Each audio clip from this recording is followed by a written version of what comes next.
ఈరోజు మనం మాట్లాడుకోబోయే అంశం ఏదైతే ఉందో అది చాలా విచిత్రమైనటువంటిది. మనం ఆ అంశాన్ని పెద్దగా పట్టించుకోం. కానీ మనం పట్టించుకోకపోవడం వల్ల ఆ అంశం యొక్క ఏదైతే ఇంపాక్ట్ ఉందో దాన్ని అనునిత్యం అలాగే అందరూ కూడా అనుభవిస్తూనే ఉన్నాం. ఇలా పట్టించుకోకపోవడం వల్లే ఆ అంశం కూడా శృతిమించిన రీతిలో పెరిగిపోతోంది. మీకు ఈపాటికే ఐడియా వచ్చిండాలి. అదే శబ్ద కాలుష్యం, సౌండ్ పొల్యూషన్ అని మనం అంటాం. మనం అన్ని రకాలైనటువంటి ఎయిర్ పొల్యూషన్, వాటర్ పొల్యూషన్, అలాగే even we're thinking about radiation pollution also. మరి ఈ నేపథ్యంలో అసలు శబ్ద కాలుష్యం గురించి మనం ఎందుకు పట్టించుకోవడం లేదు, అలాగే మనకు అవగాహన లేకపోవడం వల్ల శబ్ద కాలుష్యం మన జీవితాలను ఏ విధంగా ప్రభావితం చేస్తోంది, ఆ ఇంపాక్ట్ కూడా నెగటివ్గా ఎక్కువ మారుతున్నటువంటి నేపథ్యంలో ప్రతి ఒక్కరు కూడా శబ్ద కాలుష్యాన్ని, ఇంతటి ప్రభావితం చేసే ఈ శబ్ద కాలుష్యాన్ని గురించి తప్పక తెలుసుకోవాలి. ఈ అవేర్నెస్తోనే మనం ముందుకు వెళ్ళాలి. ఈరోజు శబ్ద కాలుష్యం గురించినటువంటి ఒక అవగాహనని మనం పెంపొందించుకునే ప్రయత్నం చేద్దాం. భారతదేశంలోనే కాదు, అలాగే ప్రపంచ దేశాల్లో కూడా అత్యంత ప్రమాదకారి అయినటువంటి అంశం ఏదైనా ఉంది అంటే అది పొల్యూషనే. కాలుష్యం అనేటువంటిది అన్ని రంగాల్లో, అన్ని విధాలుగా, అన్ని వేళలా ఎలా వ్యాపించిందంటే అసలు మనం కాలుష్య రహితమైనటువంటి ప్రాంతం కానీ, వస్తువు కానీ, ప్రదేశం కానీ, ఈవెన్ వ్యక్తుల్ని కానీ కలవటం అనేది చాలా రేర్ అయిపోయింది. మరి ఈ నేపథ్యంలో ఈ రోజుల్లో మనం చూస్తున్నాం పెరుగుతున్నటువంటి జనాభా, అలాగే నగరీకరణ. అంటే ఇప్పుడు రూరల్ అర్బన్ డివైడ్ ఏదైతే ఉందో, ఈ అర్బనైజేషన్ వల్ల ఏమవుతుందంటే నగరానికి వస్తే కనుక మంచి ఉపాధి దొరుకుతుంది అనేటువంటి ఒక ఆశతో, ఆశయంతో గ్రామాల నుంచి వలసలు వస్తూ ఉన్నారు. మనం చూసాం, మన హైదరాబాద్ నగరాన్ని మనం తీసుకుంటే నలువైపులా పూర్వం ఎలా ఉండింది, ఇప్పుడు మనం ఓఆర్ఆర్ అనుకుంటే ఓఆర్ఆర్ కూడా దాటి విస్తరిస్తూ ఉన్నటువంటి నేపథ్యంలో అసలు హైదరాబాద్కు చుట్టుపక్కల ఉన్న చాలా గ్రామాలు కూడా కలిసిపోతున్నాయి. మరి they are becoming a part of greater Hyderabad. మరి ఇటు ఎయిర్పోర్ట్ వైపు అయితే శంషాబాద్ కూడా కలిసిపోయింది, అలాగే షాద్ నగర్ వరకు కూడా వెళ్ళిపోతోంది. కాబట్టి ఏ వైపు మనం తీసుకున్నా కూడా విస్తరిస్తోంది నగరం. దానికి కారణం ఏంటంటే జనాభా పెరుగుదల, అలాగే concentration of the people, density పెరిగిపోవటం వల్ల అనేక రకాలైనటువంటి యాక్టివిటీస్ కూడా, సరికొత్త రకమైన యాక్టివిటీస్ కూడా ఇక్కడ పెరుగుతూ వచ్చాయి. దానివల్ల అసలు ఇంత పాపులేషన్ ఉండటం వల్ల ఫస్ట్ ట్రాన్స్పోర్టేషన్ అనేటువంటిది మనం తీసుకోవాలి. ఇక్కడి నుంచి జనం అంటే గ్రామాల నుండి ఇక్కడికి రావటానికి, అలాగే ఇక్కడ ఉన్న వాళ్ళు కూడా వాళ్ళు ఉన్న ప్రాంతం ఒకటైతే వాళ్ళు పనిచేసే ప్రాంతం ఇంకోటిగా ఉంటుంది. మరి ఈ మధ్య కమ్యూట్ అని అంటాం. మరి డైలీ ట్రావెల్ అనేటువంటిది నగరంలో చాలా పెద్ద ఒక యాతనతో కూడినటువంటిది. అలాగే గంటల తరబడి ఆ సిగ్నల్స్ దగ్గర, అలాగే ఏదైతే చాలా హెవీ రష్ ఉంటుందో పీక్ టైమ్స్లో ట్రాఫిక్ జామ్స్ అనేవి కూడా మనం చూస్తూ ఉంటాం. మరి వీటన్నిటి వల్ల ఏమవుతుందంటే కాన్స్టెంట్గా ప్రతి ఇంజన్ కూడా ఆన్లో ఉండటం, అలాగే హాంకింగ్ అని మనం అంటాం. అంటే వెళ్ళేటప్పుడు ఎదురుగా ఎవరైనా రావటం వల్ల, లేదా ఇక స్పీడ్గా వెళ్ళాలనేటప్పుడు హెచ్చరిక చేయటానికి హాంకింగ్ అంటే హార్న్ వాయించడం అని అంటాం. మరి ఆ శబ్దం మితిమీరి లెవెల్స్లో రావటం వల్ల ఈ మధ్యకాలంలో రోడ్లో మనం చూసినట్టయితే చాలామంది ఫ్రస్ట్రేటెడ్గా ఉంటున్నారు, ఎమోటివ్గా ఉంటున్నారు, ఆల్మోస్ట్ పెట్రోల్ లాగా ఉంటున్నారు. అంటే జస్ట్ ఇన్ఫ్లేమబుల్, వాళ్ళని కేవలం టచ్ చేసామనుకోండి పేలిపోతారు. మరి దానికి కారణాలు ఏంటి అంటే అసలు ఈ శబ్ద కాలుష్యం అనేటువంటిది చాలా విచిత్రం, ఆశ్చర్యమైనటువంటిదండి. మిగతా వాటి యొక్క ప్రభావం మనం గ్రహించగలం, కానీ ఇది చాప కింద నీరులాగా అసలు అది ఉన్నట్టు మనకు తెలియదు, కానీ దాని ఫలితాన్ని మాత్రం మనం అనుభవిస్తూ ఉంటాం. మరి ఈ ధ్వని కాలుష్యం వల్ల మనం మాట్లాడుకుంటున్నాం హాంకింగ్ గురించి. మనకున్నటువంటి చట్టాలు చాలా స్ట్రిక్ట్గా ఉన్నాయి. మోటార్ వెహికల్ యాక్ట్ కూడా చాలా హాంకింగ్ విషయంలో ఎన్నో రకాలైనటువంటి ఆంక్షలను పెట్టింది, పర్మిసబుల్ లిమిట్స్ కూడా పెట్టింది. అయినా కూడా యథారీతిన మనం ప్రవర్తిస్తూ ఉన్నాం. దానివల్ల ఏమవుతుందంటే విపరీతమైన వాహనాలు, ఈ జనాభా పెరిగిపోవటం వల్ల విపరీతంగా వాహనాలు పెరిగిపోయినాయి. మరీ ముఖ్యంగా పబ్లిక్ ట్రాన్స్పోర్ట్ కూడా మన దగ్గర ఉండవలసిన స్థాయిలో లేదు. కాబట్టి ఇప్పటికీ ఇండివిజువల్ ప్రైవేట్ వెహికల్స్ పైన మనం ఆధారపడుతూ ఉన్నాం. దాంట్లో ఇప్పుడు సోషలాజికల్గా కూడా కొన్ని మార్పులు వచ్చాయండి. అంటే ఇక్కడ కేవలం ప్రభుత్వాలదో లేకుంటే పాలకులదో తప్పు మాత్రం అని మనం చెప్పడానికి లేదు. ప్రజల్లో కూడా ఒక రకంగా అవగాహన రాహిత్యం వల్ల ఏం చేస్తున్నారంటే, ఒక ఇంట్లోనే ఒక్కొక్కరికి 2-3 వెహికల్స్ ఉండటం, అలాగే అందరూ కలిసి ఒక వెహికల్‌లో వెళ్ళగలిగిన అవకాశం ఉన్నా కూడా ఇండివిజువల్‌గా వెహికల్స్ పెట్టుకోవటం, మళ్ళీ కలెక్టివ్‌గా ఇంకో వెహికల్ పెట్టుకోవడం, ఉన్న వెహికల్స్‌కు మరీ కొత్తవి యాడ్ చేస్తూ పోవడం, ఇలా ఒక ఫ్యాషన్ ట్రెండ్ కూడా తయారైనటువంటి నేపథ్యంలో ఇన్ని వెహికల్స్ పెరిగిపోవటం వల్ల అసలు ఆ ఎమిషన్స్ అనేది దాన్ని మరి ఇంకొక మారు మనం సపరేట్ టాపిక్‌గా తీసుకుందాం. కానీ ఇన్ని వెహికల్స్ తిరుగుతున్నాయంటే ఆ వైబ్రేషన్, వాటి ఎఫెక్ట్ వల్ల శబ్ద కాలుష్యం అనేది ఎంత రీతిలో పెరిగిపోతుందో మనం చూడొచ్చు. మరి దానివల్ల ఏమవుతుందంటే ప్రజల్లో ఒక రకమైన మానసిక ఒత్తిడి పెరిగిపోతుంది. ఇప్పుడు బయట నుంచి ఎవరైనా వచ్చారనుకోండి, ఎంత చికాకుతో వాళ్ళు ఇంట్లోకి వస్తుంటారో మనం గమనించవచ్చు. ఎండ్ టు ఎండ్ ట్రావెల్ చేసే వాళ్ళ పరిస్థితి, మార్కెటింగ్, అలాగే ఎవరైతే రోడ్డు పైన ఎక్కువ సమయం ఇప్పుడు ఆటో నడిపేవాళ్ళు కానివ్వండి, లేదా ఈ మధ్యకాలంలో బైక్ రైడర్స్ కూడా వచ్చారు కాబట్టి అలా వాళ్ళని కనుక ఒకసారి స్టడీ చేస్తే వాళ్ళలో ఏదో తెలియని ఒక రకమైనటువంటి స్ట్రెస్ అనేది మనం చూస్తున్నాం. దానికి కారణం సౌండ్ పొల్యూషన్. అలాగే మితిమీరిన జనం వల్ల రెసిడెన్షియల్, ఇండస్ట్రియల్ యాక్టివిటీస్ పెరిగిపోతున్నాయి. వీళ్ళందరికీ కూడా ఒక షెల్టర్ అవసరం కదండి. మరి అవి కట్టడానికి ప్లేస్ ఏమో చాలా తక్కువ ఉంది. దానివల్ల బహుళ అంతస్తుల బిల్డింగ్స్ 50 అంతస్తులు, 70 అంతస్తులు, 100 అంతస్తులు అలా పోటీలు పడి కట్టేస్తున్నారు. మరి ఇంత పెద్ద ఎత్తున ఈ కన్స్ట్రక్షన్ యాక్టివిటీ పెరగటం, ఇంకోటి డెడ్ లైన్స్, అంటే వీళ్ళ మధ్య పోటీలు కూడా పెరిగిపోవటం వల్ల ఏమవుతుందంటే మాకు 2 మంత్స్లో కావాలి, 5 మంత్స్లో కావాలి, 8 మంత్స్లో డెలివరీ ఇవ్వాలి అనటం వల్ల డే అండ్ నైట్ షిఫ్ట్లు పెట్టి ఆ వర్కర్స్ను వాళ్ళు వేరే రాష్ట్రాల నుంచి కూడా తెప్పించి మరీ వర్క్ అనేది చేస్తున్నారు. దానివల్ల రాత్రి పగలు తేడా లేకుండా ఈ సౌండ్ పొల్యూషన్ పెరిగిపోతుంది. ఇండస్ట్రియల్ యాక్టివిటీ అలాగే ఈ యొక్క కన్స్ట్రక్షన్ యాక్టివిటీ ఎక్కడైతే ఉంటుందో డెఫినెట్గా అక్కడ సౌండ్ పొల్యూషన్ అనేది ఉంటుంది.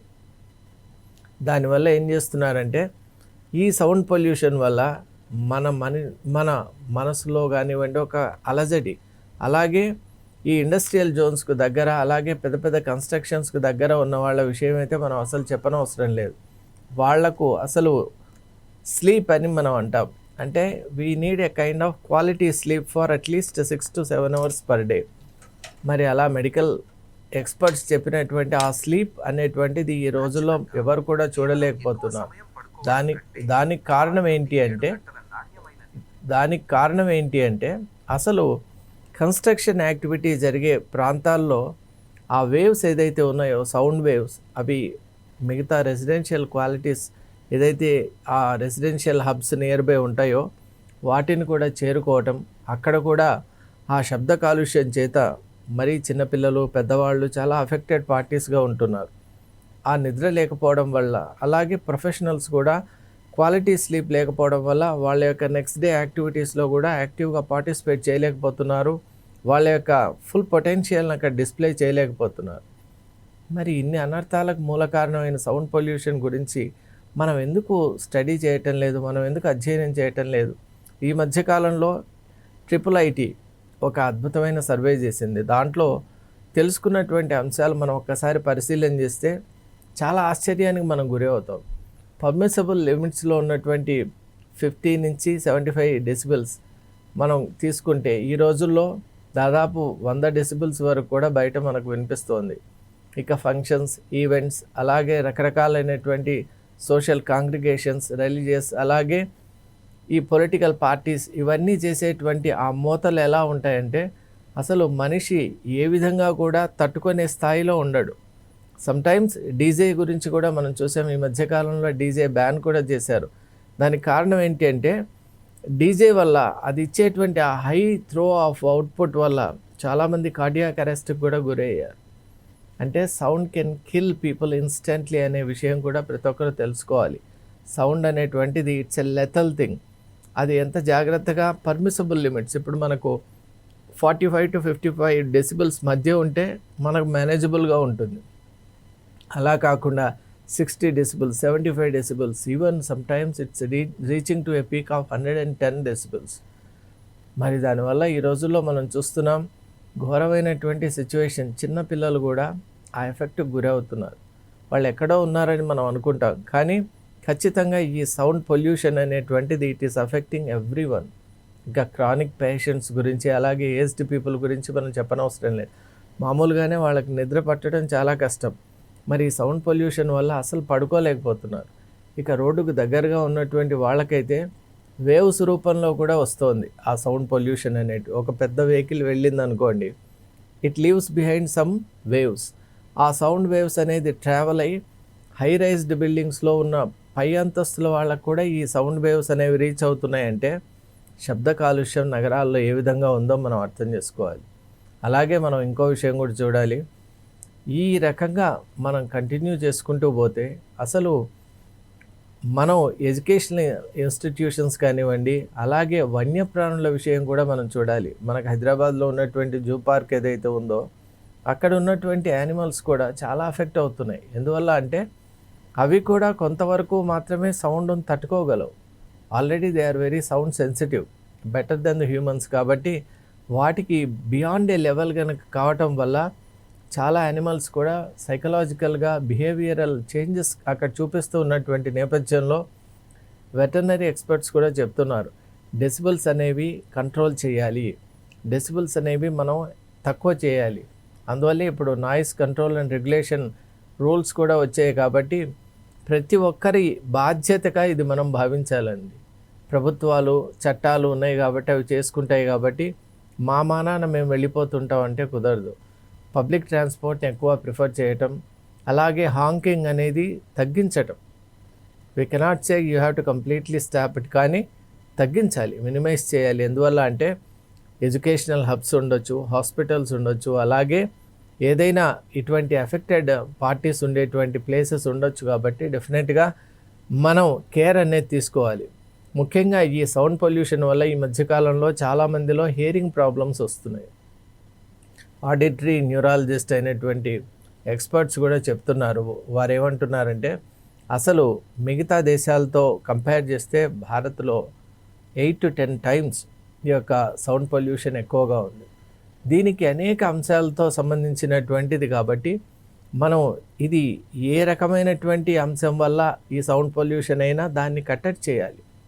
Beat religious or political or constructional or organisational or even personal, అది కూడా మనం తగ్గించుకునే ప్రయత్నం చేయాలి. ఎందువల్ల అంటే మనిషి కూడా తాను వినేటువంటి శబ్దాన్ని తక్కువ చేసుకునేటువంటి అంశం కూడా చాలా ముఖ్యం. ఈ సందర్భంగా మనం ఇంకో అంశాన్ని కూడా చూడాలి. ఈ మధ్యకాలంలో మనం చూస్తే యువత ఎప్పుడు కూడా బ్లూటూత్ కానీ, అలాగే ఇలాంటి ఇయర్ పాడ్స్ అనేవి పెట్టుకొని they are constantly engaged in cell phone and other. ఇప్పుడు ఏదైనా ఒక రిసోర్స్కు అటాచ్ అయి ఉంటుంది, దాని ద్వారా వాళ్ళు their ears are locked in the ear pods. మరి యువత ఈ విధంగా బలహీనపడితే దేశానికి చాలా పెద్ద ముప్పు. ఎందువల్ల అంటే ఇయర్ పాడ్స్ అనేవి కంటిన్యూస్గా అలా పెట్టుకొని ఉండటం చాలా ప్రమాదకరం అని హెల్త్ ఎక్స్పర్ట్స్ చెప్తున్నారు.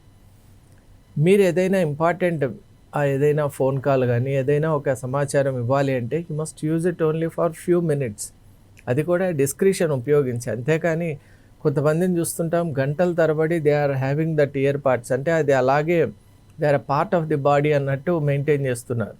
That is not a good trend. అది హెల్దీ ట్రెండ్ అస్సలు కాదు. ఎందువల్ల అంటే కంటిన్యూస్గా ఎలక్ట్రోమాగ్నెటిక్ సిస్టమ్స్ అవన్నీ కూడా అవి ఎప్పుడైతే బ్రెయిన్ అనేటువంటిది చాలా దగ్గరగా ఉంటుంది కాబట్టి ఆ గ్రే పార్ట్ ఆఫ్ ది బ్రెయిన్కి ఈ యొక్క వైబ్రేషన్ అనేది ఎక్కువగా తగిలితే దానివల్ల సమ్టైమ్స్ ఈవెన్ బ్రెయిన్ స్ట్రోక్ వచ్చే అవకాశం ఉంది. అలాగే డిఫరెంట్ టైప్స్ ఆఫ్ డిసీజెస్ రావటం, అలాగే అండర్స్టాండింగ్ కేపబిలిటీస్, కోగ్నిటివ్ కేపబిలిటీస్, మెమరీ ఇవన్నీ కూడా లాస్ అయ్యేటువంటి అవకాశాలు ఉన్నాయి. డిమెన్షియా, పార్కిన్సన్ డిసీజ్ ఇవన్నీ కూడా దాని అవుట్కమ్స్ అని చెప్తూ ఉన్నారు. కాబట్టి సౌండ్ పొల్యూషన్ను చాలా లైట్గా తీసుకోవద్దండి. మిగతా పొల్యూషన్స్ ఎలాగో అంతకంటే కూడా ఇది ప్రమాదకారి. ఎందువల్ల అంటే సౌండ్ అనేది ఎప్పుడైతే పెంచుకుంటూ పోతుంటామో డెఫినెట్లీ దాని ఇంపాక్ట్ అనేటువంటిది మన మీద ఉంటుంది, మన ఫ్యామిలీస్ మీద, అలాగే కమ్యూనిటీస్ మీద ఉంటుంది. మరీ ముఖ్యంగా మనిషిలో మానసిక రుగ్మతలు ఈ మధ్యకాలంలో చాలా పెరుగుతున్నాయి. దానికి ప్రధాన కారణం సౌండ్ పొల్యూషనే. ఆ సౌండ్ పొల్యూషన్ ఎప్పుడైతే నియంత్రించుకుంటామో ఖచ్చితంగా మనలోనే ఒక అద్భుతమైన మార్పు కలుగుతుంది. మనిషి ప్రశాంతంగా ఉండగలడు. ఎప్పుడైతే మనసు ప్రశాంతంగా ఉంటుందో మంచి డెసిషన్స్ అనేవి తీసుకోగలడు.